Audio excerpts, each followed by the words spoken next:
mon père, issu d'une famille de vignerons. Il y avait mon arrière-grand-père qui a commencé donc, dans les années 1930. Après, j'ai mon grand-père qui avait son exploitation, donc là qui s'est mis qui avait une exploitation pareil familiale dans les années 60.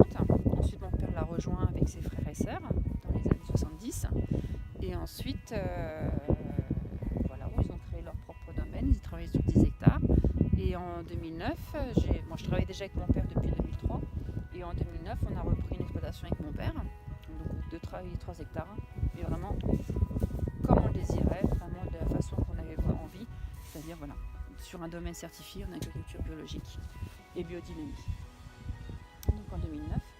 Et puis au jour d'aujourd'hui, voilà, mes parents sont partis en retraite, donc je me retrouve à la tête, voilà, comme dirait mon père, d'un petit jardin.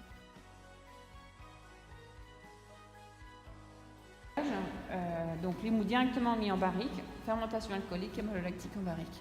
Donc levure indigène au niveau des fermentations. Et c'est pareil, on essaie de travailler vraiment les raisins à chaque fois, vraiment jusqu'au bout, c'est-à-dire conserver au maximum l'identité de chaque parcelle. Donc c'est vrai qu'on travaille toutes les parcelles vraiment indépendamment. Et ensuite au niveau des assemblages, on voit pour certaines des fois à faire des assemblages, ou sinon on laisse vraiment tel quel, donc pour faire vraiment les différentes parcelles que nous avons, les différentes cuvées que nous avons. Mais ensuite, c'est vrai que normalement, on essaie de conserver au maximum vraiment l'identité et le terroir de chaque parcelle. On est dans les parcelles les plus septentrionales. Après, il n'y en a plus. Après, on arrive sur les Ardennes, on arrive vraiment dans le nord, et après, il n'y a plus aucun vin d'origine d'appellation contrôlée. On est vraiment dans les dernières. Les mûriers, donc c'est 100% Pinot Meunier, le jour d'aujourd'hui, que proviennent de la vallée de la Marne. Merci. Que nous avons en vendange 2014, nous à 3 grammes. Oui, on va avoir des années où on va avoir non dosé ou avec un 5 grammes ou 3 grammes. Et voilà, là 3 grammes, je trouve que ça lui convenait très bien. Ça fait voilà, une petite gourmandise, juste ce qu'il faut pour pouvoir apporter au niveau pour accompagner le vin. Ensuite, on a en dessous une autre parcelle qui nous sert à nous faire notre blanc de blanc vieille vigne, pareil 100% chardonnay.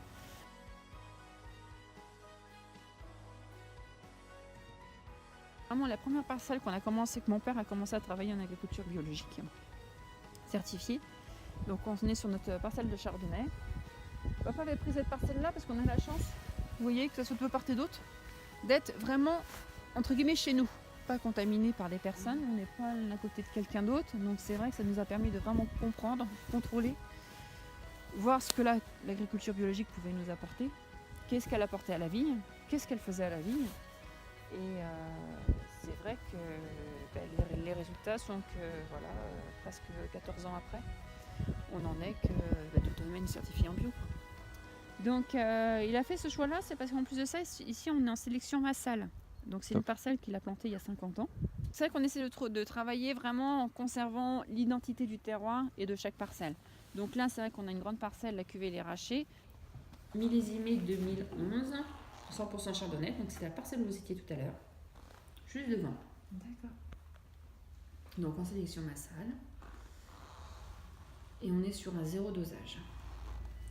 Donc levure indigène au niveau des fermentations. Au niveau de la fermentation en bouteille, c'est nos propres levures que nous utilisons. Et donc là, on a été donc 6 ans sur cave, en cave sur lit. Et pareil, normalement, donc, sauf cette année, mais normalement, donc voilà, on laisse les vins presque 10 mois en barrique, sur lit avec un bâtonnage. Là, on a une parcelle qui est ici, on peut aller voir par exemple, qui nous sert à faire soit nos rosés, soit nos cuvées d'assemblage en pinot noir.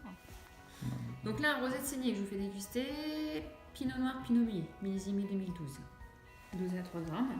Donc en macération de 12 heures. En cuve, en cuvaison, après passage au niveau de la macération, 12 heures, ensuite pressoir et ensuite mise en tonneau. Pareil. Toujours vinifié sur lit, presque pendant 10 mois. Donc au niveau des rosés de macération qu'on fait, rosés de saignée, c'est toujours d'une année sur l'autre, ça peut varier. Donc soit il y a les rosés ici sur pinot noir, pinot meunier, ça va être en fonction des années. Ça va varier. Pinot Noir, à 100% Pinot Noir, on en fait aussi, très rarement. Là, celui qu'on a actuellement en commercialisation, c'est un 2009.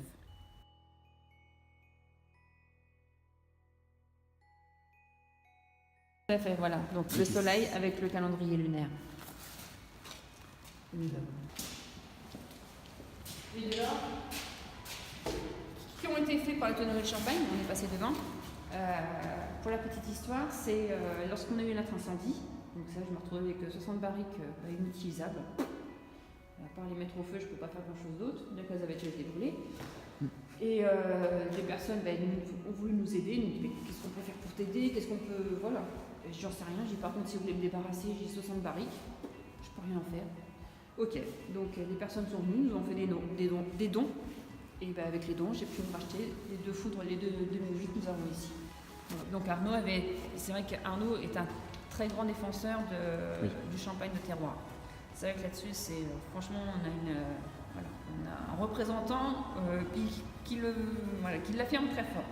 Et c'est vrai que là-dessus, il a eu su ce qu'on avait eu au niveau de l'incendie. Il avait appelé la tonnellerie, il dit voilà, il dit à la famille Boulard, je veux que vous leur fassiez 3 barriques. Et le petit tonnelier a dit écoutez, monsieur l'Allemand, ce que je peux même vous faire, c'est que je vais faire 3 barriques, mais de chaque secteur où la famille Boulard ont des vignes.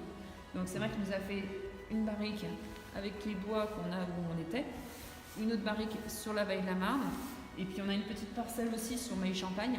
Et donc il est pareil, là, on nous a trouvé des bois sur la montagne de Reims. Donc franchement, c'est vrai, c'est là que je vais les avoir longtemps.